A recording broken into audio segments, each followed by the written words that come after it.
أشهد أن محمدا عبده ورسوله فإن خير الحديث كتاب الله وخير الهدي هدي محمد صلى الله عليه وسلم وشر الأمور محدثاتها وكل محدثة بدعة وكل بدعة ضلالة وكل ضلالة في النار. نعوذ بالله. أعوذ بالله من الشيطان الرجيم. بسم الله الرحمن الرحيم.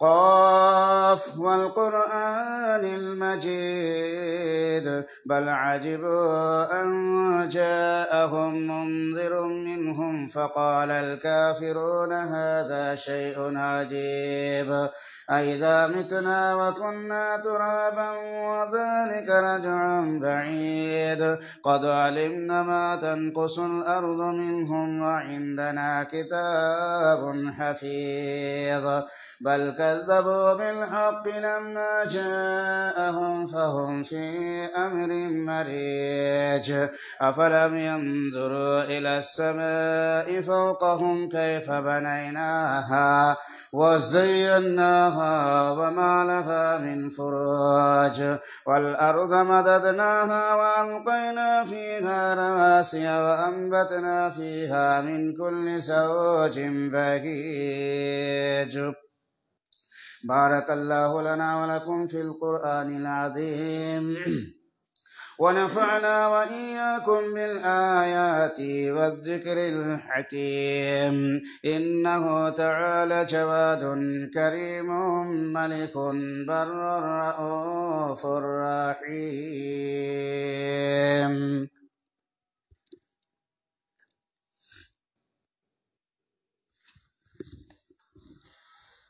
حامدا ومصليا أما بعد. أعوذ بالله من الشيطان الرجيم. بسم الله الرحمن الرحيم. إن الذين كفروا سواء عليهم أأنذرتهم أم لم تنذرهم لا يؤمنون ختم الله على قلوبهم وعلى سمعهم وعلى أبصارهم غشاوة ولهم عذاب عظيم. ومن الناس من يقول آمنا بالله وباليوم الآخر وما هم بمؤمنين يخادعون الله والذين آمنوا وما يخدعون إلا أنفسهم وما يشعرون في قلوبهم مرض فزادهم الله مرضا ولهم عذاب أليم بما كانوا يكذبون. وقال تعالى في موضع آخر بسم الله الرحمن الرحيم. وإذا لقوا الذين آمنوا قالوا آمنا وإذا خلوا إلى شياطينهم قالوا إنا معكم إنما نحن مستهزئون الله يستهزئ بهم ويمدهم في طغيانهم يعمهون. قال النبي صلى الله عليه وسلم في حديث مبارك آية المنافق ثلاثة إذا حدث كذب وإذا وعد أخلف وإذا تؤمن خان. শ্রদ্ধেয় পালিশ গ্রামের মাঝের পাড়ার ইসলাম দরদি ভাই সকল, যাবতীয় প্রশংসা, যাবতীয় আরাধনা, যাবতীয় ইবাদত, যাবতীয় গণকীর্তন সেই মহান আল্লাহ রব্বুল আলামিনের নিমিত্তে, যিনি সারা পৃথিবীর মানুষকে দেখতে পাচ্ছেন, কে কোন অবস্থায় রয়েছে তার জ্ঞান সেখানে বিরাজ করছে। তবু আল্লাহ তাবারক ওয়া তাআলা তার ফেরেশতার মাধ্যমে দেখা করায়। যেমন আপনারা আপনাদের সামনে একটা যন্ত্র দেখতে পাচ্ছেন যার নাম হচ্ছে মোবাইল। সেই মোবাইলের মাধ্যমে আপনার বাড়িতে বা আপনার গ্রামে, আপনার স্থানে রেকর্ডিং হচ্ছে, সেই জিনিসটা সারা পৃথিবী দেখতে পাচ্ছে। আর তাতে আমরা অবাক হয়ে যাচ্ছি, এত বড় একটা যন্ত্র সারা পৃথিবী ছড়িয়ে যাচ্ছে। কিন্তু আল্লাহ বিবেক দিয়েছে, বুদ্ধি দিয়েছে, সেই বিবেক বুদ্ধিগুলোকে আমরা তাকাচ্ছি না যে আল্লাহর দেওয়া এটা দান। কিন্তু তার চেয়ে মারাত্মক ধরনের জিনিস এখানে বসে আছে, আরো দ্রুত গতিতে পৌঁছাচ্ছে। এটা ন্যূনতম জিনিস, যার নাম হচ্ছে ফেরেশতা। সেই ফেরেশতারা আপনারা এই যে নামাজ পড়তে এসেছেন, এই কাতারে কাতারে সব বসে আছে। তারা যারা নামাজ পড়তে আসে, আল্লাহকে সন্তুষ্ট করতে আসে, তাদের জন্য দোয়া করতে থাকে, আল্লাহর কাছে এই আমল পৌঁছায়। এটা সামান্য জিনিস, দ্রুত গতি পৌঁছায়। তাই আল্লাহর প্রশংসা আমি, আপনি তথা সারা বিশ্বের কোনো মানুষ শেষ করতে পারবে না। এক কথায় আমরা সেরে নিই আলহামদুলিল্লাহ, সমস্ত প্রশংসা আল্লাহর এর মধ্যে বলা হয়েছে। তারপরে আমাদের নবী, সারা বিশ্বের নবী, নবিকুল শিরোমণি আকাই নামদার তাজদারে মদিনা আহমদ মুস্তফা মুহাম্মদ মুস্তফা সাল্লাল্লাহু আলাইহি সাল্লামের উপর শত কোটি শান্তির ধারা বিবর্ষিত হোক। আল্লাহুম্মা সাল্লি আলা ওয়া বারিক আলাইহি।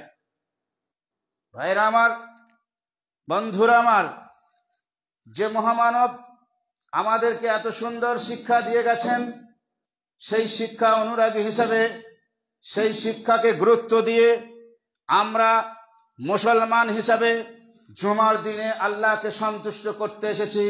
মসজিদের মধ্যে, কোনো পীরস্থানে নয়, ঠাকুরস্থানে নয়, গাছতলায় নয়, অন্য কোনো জায়গায় নয়, কোনো নেতা মন্ত্রীকে সন্তুষ্ট করার জন্য নয়, পীর সাহেবকে, মাওলানা সাহেবকে, হাজি সাহেবকে সন্তুষ্ট করার জন্য নয়, এক আল্লাহকে সন্তুষ্ট করার জন্য এই মসজিদে আমরা এসেছি।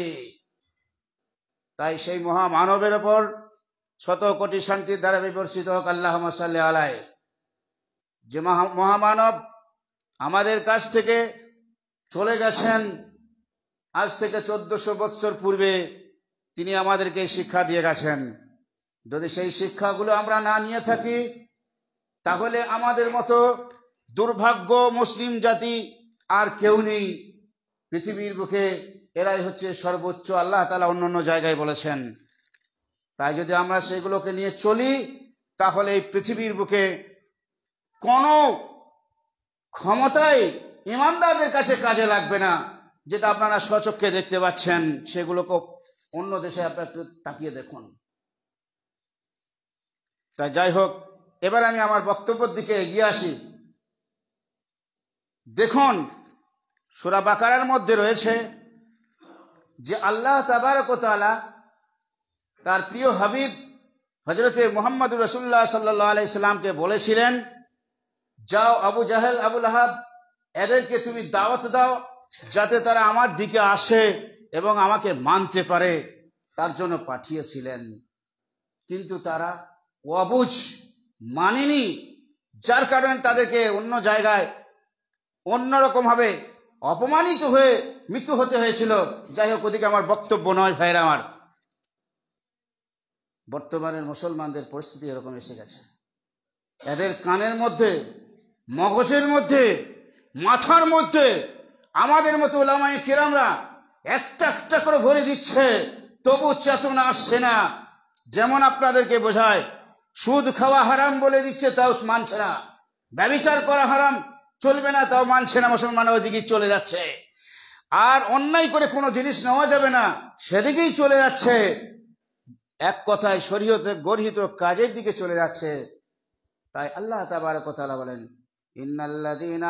ইন্নাল্লাযীনা কাফারু সাওয়াউন আলাইহিম আনজারতাহুম আম লাম তুনজিরহুম লা ইউমিনুন। মহান আল্লাহ রব্বুল আলামিন বলেন তার নবীকে, হে নবী, তুমি ওদেরকে বোঝাও অথবা না বোঝাও, সাবধান করো অথবা না সাবধান করো, যাই করো না কেন, সাওয়াউন আলাইহিম, উভয়টা তাদের জন্য সামঞ্জস্য বরাবর, তারা কোনোদিন মেনে নেবে না। সাওয়াউন আলাইহিম আনজারতুহুম আম লাম তুনজিরহুম লা ইউমিনুন, তারা ঈমান আনবে না আল্লাহর প্রতি। কেন? খাতামাল্লাহু আলা কুলুবিহিম, মহান আল্লাহ রাব্বুল আলামিন তার পবিত্র কোরআনের মধ্যে বলেন, আমি ওদের অন্তরের মধ্যে মোহর লাগিয়ে দিয়েছি। তারা মোহর লাগানোর কারণে আমার কথা তাদের মনের মধ্যে ঢুকছে না। আলা কুলুবিহিম, এবং তাদের দিলের মধ্যে আমি মোহর লাগিয়ে দিয়েছি, তারা বুঝতে পারছে না।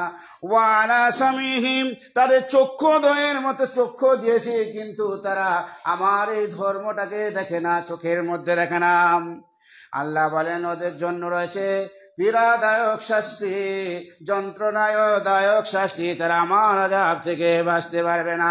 ওয়ালাহুম আযাবুন আলীম, কঠিনতম কঠিন শাস্তির মধ্যে তাদেরকে থাকতে হবে, কেউ তাদেরকে বাঁচাতে পারবে না। কোন নেতা হোক, মন্ত্রী হোক, পীর সাহেব হোক, হাজি সাহেব হোক, যে সাহেব হোক না কেন, আমার দরবারে এসে তাদেরকে ওই জাহান্নামের মধ্যে যেতে হবে, একটুকু কেউ সরাতে পারবে না, হেরাতে পারবে না। এ কথা মহান আল্লাহ রাব্বুল আলামিন তার পবিত্র কোরআনের মধ্যে বলেছেন। আমি বলিনি, আপনি বলেন না, সারা পৃথিবীর কোনো মানুষ বলেনি, কেউ কোনো মানুষ এই কোরআনটাকে রচনা করে দেয়নি, কোনো মানুষ সেটাকে তৈরি করে দেয়নি। আল্লাহর তরফ থেকে এই কোরআন এসেছে লৌহে মাহফুজ থেকে। তাই সেই কোরআন থেকে আমাদের মতো উলামায়ে কেরামরা সাধারণ মানুষের কাছে একটি একটি করে এইভাবেই বলে থাকছে ভাইয়ের আমার।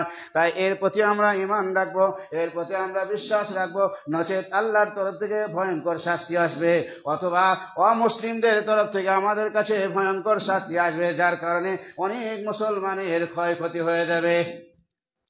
যারা মুনাফিক হবে, যারা আল্লাহর কথা বিশ্বাস করে না, তাদেরকে বলা হয় কিভাবে, দেখুন, ফাইদা লাকুল্লাযীনা আমানু ক্বালু আমান্না।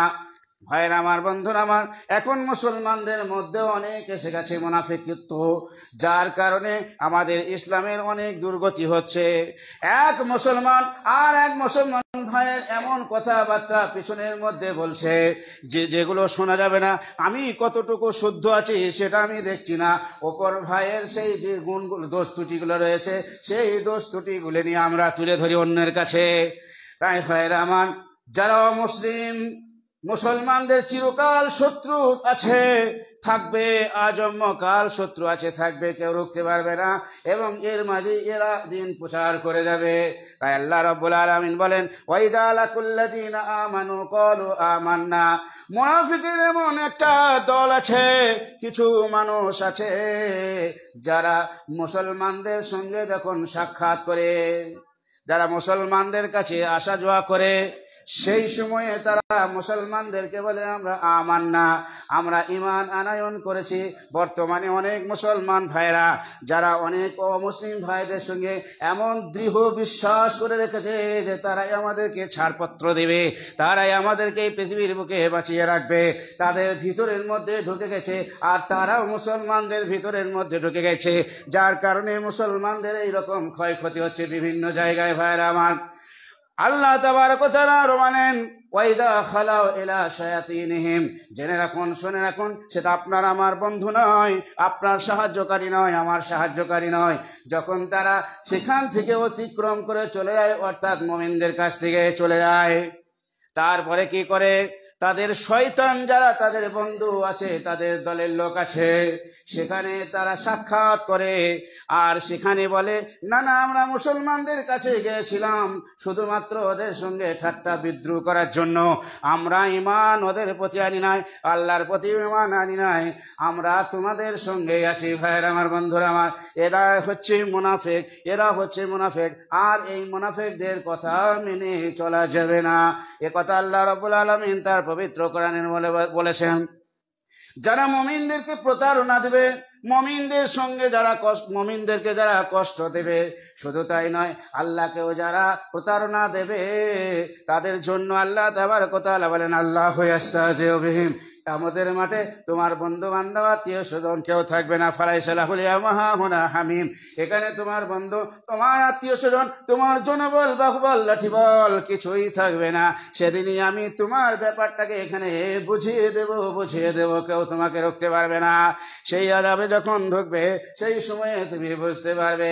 এ কথা মহান আল্লাহ রাব্বুল আলামিন তার পবিত্র কোরআনের মধ্যে বলেছেন। আল্লাহু ইয়াস্তাহজিউ বিহিম, আল্লাহ তাদের সঙ্গে বিদ্রোহ করবেন, ঠাট্টা করবেন। আর কি করবেন? তাদেরকে বলবে, যাও যাও, তোমাদেরকে আমি একটু ঢিলা দিলাম, আর ঢিলা দেওয়ার দিন কিয়ামতের মাঠে যখন আসবে তোমাদেরকে আমি মজবুত করে পাঠিয়ে দেবো। সেদিনে দেখতে পাবে, সেদিন ধরে নেব না এমন, সেদিনে তুমি বুঝতে পারবে যে আমার ধরাটা কেমন।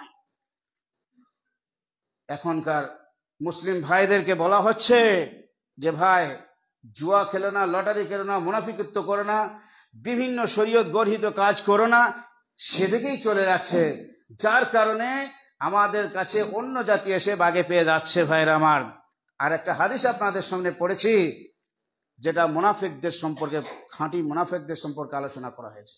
ভালো করে বুঝবেন, বর্তমানে মুসলমানদের পরিস্থিতি এরকম এসে গেছে, সবই উল্টো পাল্টা কথা।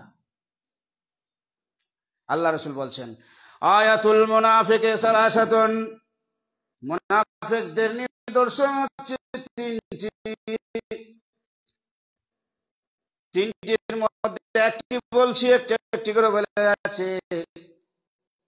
ইযা হাদাসা কাযাবা, যখন তারা মানুষের সঙ্গে লেনদেনের ব্যাপারে, কাজকর্মের ব্যাপারে, বিভিন্ন কর্মের ব্যাপারে কথাবার্তা বলে, সেই সময়ে তারা মিথ্যা বলে উড়িয়ে দেয়। না না, এ কথা আমি বলি নাই, নিজেকে বাঁচার জন্য, নিজেকে সেখান থেকে সরে আসার জন্য, অথচ সেই কথাটি সেখানে এসে বলে রেখেছে, অথচ সেখানে আবার মিথ্যা বলে উড়িয়ে দিচ্ছে। না না, আমি কথা বলি নাই।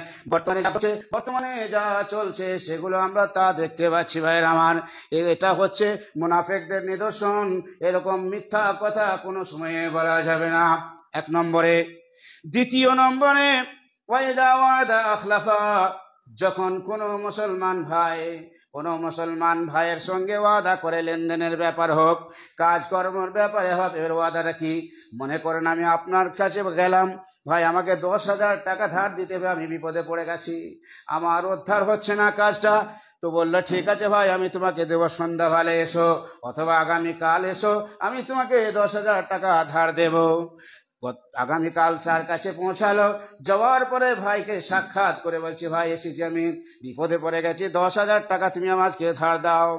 ওয়াদা কাল করেছিলে যে দেবো বলে, সে বলছে, না না, আমি ওয়াদা করি নাই, আমার কাছে এখন টাকা পয়সা নেই, আমি তোমাকে টাকা দিতে পারবো না। ওয়াদা খেলাপি করে দেও। যেমন আল্লাহর সঙ্গে অঙ্গীকার করা হয়েছে, আলাস্তু বিরাব্বিকুম, আল্লাহ বলেছেন আলাস্তু বিরাব্বিকুম, হে মানুষের দলেরা, হে আদম সন্তানের দলেরা, আমি কি তোমাদের প্রভু নই? তারা তখন বলেছিল, কালু, নিশ্চয় আল্লাহ তুমি আমাদের প্রভু। সেই ওয়াদাকে পালনার্থে আমরা কতজনা পালন করছি, একটু হিসাব করে নেবেন, অতটা পালন করছি না। তাই ভাইরা ভাই, দ্বিতীয় নম্বরে ওয়াদা ভঙ্গিকারী, এ হচ্ছে মুনাফিক। আর মুনাফিক জান্নাতে যাবে না, এটা আল্লাহ রাসূলের হাদিস, আমার আপনার নয়, আল্লাহ নবী স্বয়ং বলেছেন। আর কি? তৃতীয় নম্বরে, ওয়াইদা তুমিনা খানা, মনে করেন এই যে মসজিদ চালাচ্ছেন, মাদ্রাসা চালাচ্ছেন, বিভিন্ন সংগঠন আছে, সেই সংগঠনের একটা কি হয়, মেম্বার তৈরি হয়, সংগঠনের কিছুগুলো লোক তৈরি করে রেখে দেওয়া হয়। সেখানে মেম্বার তৈরি করার পরে মসজিদের যে আয় ব্যয় আছে, মাদ্রাসার যে আয় ব্যয় আছে, বিভিন্ন জায়গায় আয় ব্যয় আছে, সরকারি হোক আর বেসরকারি হোক না কেন, কিছু মানুষকে দায়িত্ব দিয়ে দিল, এই টাকাগুলি তোমার কাছে রাখা হলো, অতএব মসজিদ, মাদ্রাসা আর গ্রামের যে কোনো কাজে হোক না কেন, এই টাকাগুলি কাজে সময়ে সময়ে লাগাবে, যখন যেরকম প্রয়োজন পড়বে। তখন আমরা সেই কাজের টাকাগুলি নিয়ে যার কাছে বা যাদের কাছে থাকবে, সেই টাকাগুলি যদি কেউ ভেঙে চুরমার করে দেয়, নিজের কাজে ব্যয় করে দেয়, নিজের সংসারের কাজে ব্যয় করে দেয়, এরা হচ্ছে মুনাফিক। আল্লাহ রাসূল তার পবিত্র হাদিসের মধ্যে বলেছেন, এরা জান্নাতে যাবে না, এরা কঠোর শাস্তি পাবে। তাই ভাইয়েরা আমার, বন্ধুরা আমার এই মুনাফিকত্ব থেকে আমাদেরকে দূরে থাকতে হবে, নচেত আমাদের ভয়াবহ অবস্থা হবে, কেউ আমাদের রুখতে পারবে না। ভাইয়েরা আমার, বন্ধুরা আমার, আল্লাহ রাসূল সাল্লাল্লাহু আলাইহি সাল্লাম একটি হাদিসের মধ্যে বলছেন, এটা এর জন্য নয়, এই মুনাফিকদের জন্য নয়, ফয়সালা দেখুন, অটল ফয়সালা। আজকে আমরা কি ফয়সালা করছি? আল্লাহ রাসূল বলছেন যে কিতাবুল হুদুদের মধ্যে একটা হাদিস রয়েছে, সেই হাদিসটাতে এমন উল্লেখ করা হয়েছে, আমি সংক্ষিপ্ত আকারে বাংলাতেই বলছি, আরবিটা পড়ছি না, অনেক সময় লেগে যাবে। যাই হোক, কানা আসিফান, আবু হুরায়রার হাদিস, কানা আসিফান, একটা লোক একটার বাড়িতে তার ছেলেকে লিভার রেখেছিল। লিভার বুঝতে পেরেছেন, যে আমরা লিভার খাটাচ্ছি, বাইরে থেকে আসছে বহু মানুষ, মাঝিরা ম্যাজেন্ডা আসছে, খাচ্ছে, তো তার বাড়িতে একজন লেবার রাখা হয়েছে। আসিফ বলা হয় লেবারকে। ফাজানা বে ইমরাতিন, ফয়সালা দেখবেন, ফাজানা বে ইমরাতিন, তো এই বাড়ির লোকের স্ত্রীর সাথে সে ব্যভিচার করে ফেলেছিল। ছেলেটা ব্যভিচার করার দরুন সেখানকার তার যারা উলামায়ে কেরাম ছিল, তার পিতা তাদের কাছে নিয়ে গেল। নিয়ে যাওয়ার পরে তারা ফয়সালা দিচ্ছে কি, যে তোমার বেটার উপরে রজম অথবা কোড়া মারা হবে, আর 1 বছর তাকে দেশ থেকে তাড়িয়ে দেওয়া হবে। এরকম ফয়সালা দিল। সে কিন্তু করেছিলটা কি, 100টা ছাগল নিয়ে গেছিল জরিমানা দেওয়ার জন্য, আর একটা লন্ডি দাসী, সে যুগের দাসীর যুগ ছিল, নিয়ে গেল। কিন্তু তারা রদ করে দিল, বলছে না, এসব নেওয়া হবে না। তারপরে সে কি আসে, আল্লাহ রসুলের কাছে আসে এই ফয়সালা। আল্লাহ রসুল দেখলেন, দেখার পরে বললেন, ঠিক আছে, তোমাদের যারা জ্ঞানী গুণী তারা কি বলল, আগে যে হাদিসটা আগে কথাগুলি বললাম ওই কথাগুলি বলল, বলছে এই ধরনের কথা বলল। বলছে না, ঠিকই বলেছে, তোমার বেটার ওপরে 100 কোড়া বেত্রাঘাত লাগানো হবে, আর যে মহিলা করেছে তাকে রজম করা হবে, আর তোমার ছাগল আর তোমার যেটা কৃত দাসী বা দাসী, সেই দাসীটাকে তোমার ফেরত দেওয়া হবে, তাও নিয়ে চলে যাও। তারপরে কিন্তু সেখানে আবার কি করছেন আল্লাহ রসুল, সঠিক ফয়সালাটা নিচ্ছেন। এ নয় যে সঙ্গে সঙ্গে ওর উপরে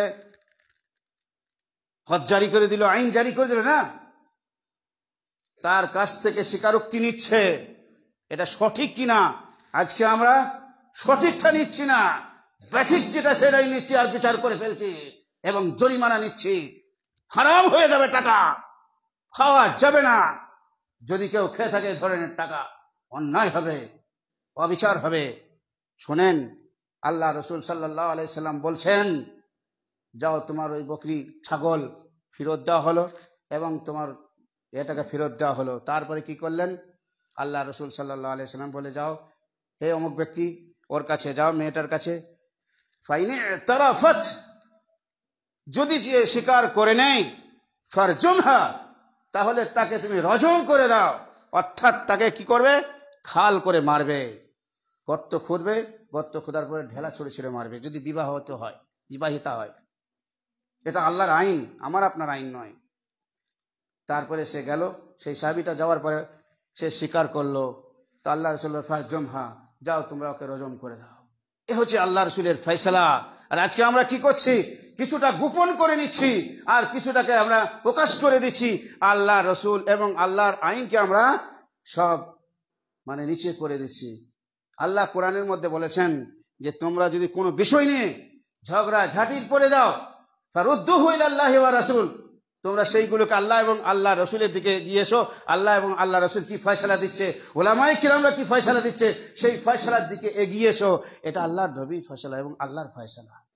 আমার রচনা চলবে না, আমার কথা চলবে না, আপনার কথা চলবে না, সারা পৃথিবীর কোনো মানুষের কথা চলবে না। কোরআন এবং হাদিস কি বলছে সেদিকে আমাকে এগিয়ে যেতে হবে ভাইরা আমার। আরেকটা হাদিস আপনাদের সামনে বলি, যদিও আপনারা ভাববেন যে এরকম আবার ঘটনা ঘটে নাকি, এই ধরনেরই হাদিস। আল্লাহ রসুল সাল্লাল্লাহু আলাইহি সাল্লামের যুগে একজন মহিলা, এটা হচ্ছে দিনদার পরেশগারদের কথা, এখনকার মানুষ মেনে নেবে যে আমি ব্যভিচার করেছি, বাবারে, তার ঘর পুরো উত্তাল হয়ে যাবে। আর ওই মেয়েটা কি করলো, স্বীকারোক্তি করলো, হ্যাঁ আমি করেছি, এই করেছি, অন্যায় করেছি। আমি এখানে যদি গোপন করি, আল্লাহ রসুলের কাছে মিথ্যা বলি, তাহলে ইহ দুনিয়াতেও আমার ক্ষতি, পরকালেও আমার ক্ষতি, চূড়ান্ত ক্ষতি হবে। তাই সেই মহিলা স্বীকারোক্তি দিয়েছিল যে হ্যাঁ আমি করেছি।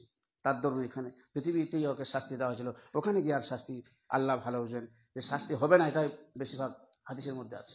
যাই হোক, তাই আল্লাহ রসুলের যুগে একজন মহিলা ফজরের জামাতে নামাজ পড়ার জন্য আসছিল। এমতো অবস্থায় একজন সাহাবী ফাঁকা পেয়ে তাকে ধরে, আর ধরার পরে হাদিসের মধ্যে ফাজা যাহু, ওকে যা করার তাই করলো।